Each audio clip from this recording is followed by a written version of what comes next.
By 1297, Scotland was in open rebellion.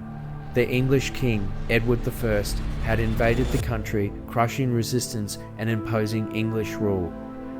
But the Scots were not ready to surrender.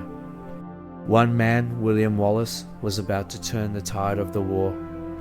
The year is 1297. Scotland rises against England at Stirling Bridge. Wallace makes his stand. For years, England had tightened its grip on Scotland, stationing armies in key strongholds and forcing Scottish lords to swear loyalty to King Edward I. But Wallace, a minor noble turned rebel leader, refused to submit. He gathered a force of determined Scottish warriors prepared to fight for their freedom. When the English army, led by John de Warenne, Earl of Surrey, and Treasurer Hugh de Cressingham, marched to crush the rebellion, they met the Scots at Stirling Bridge, a vital crossing over the River Forth. The English outnumbered Wallace's forces, had superior armour, and relied on their feared cavalry. But Wallace had one key advantage: the bridge itself. The English forces began crossing the narrow wooden bridge, unaware of the trap ahead. Wallace waited. Only a portion of the English army made it across before the Scots attacked. Suddenly, the Scottish forces surged forward, cutting off the English vanguard from the rest of their army. With no room to maneuver, the English knights were trapped, unable to use their cavalry charges or formations effectively.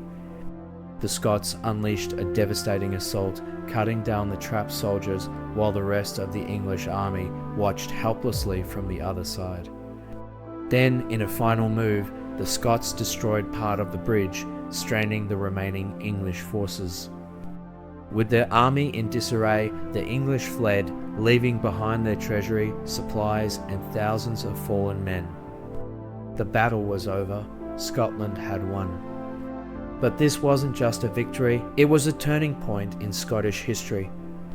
The Battle of Stirling Bridge shattered the illusion of English invincibility, proving that the Scots could stand against a larger, better equipped enemy. It also solidified William Wallace's reputation as a hero, inspiring more Scots to join the rebellion. But could the English have avoided disaster? Some historians suggest that if the English had crossed at multiple points or built a temporary bridge upriver, they might have neutralized Wallace's trap. If they had waited for reinforcements and scouted the battlefield better, could they have crushed the rebellion early? Or was Wallace's victory inevitable? Like and subscribe for more historical breakdowns.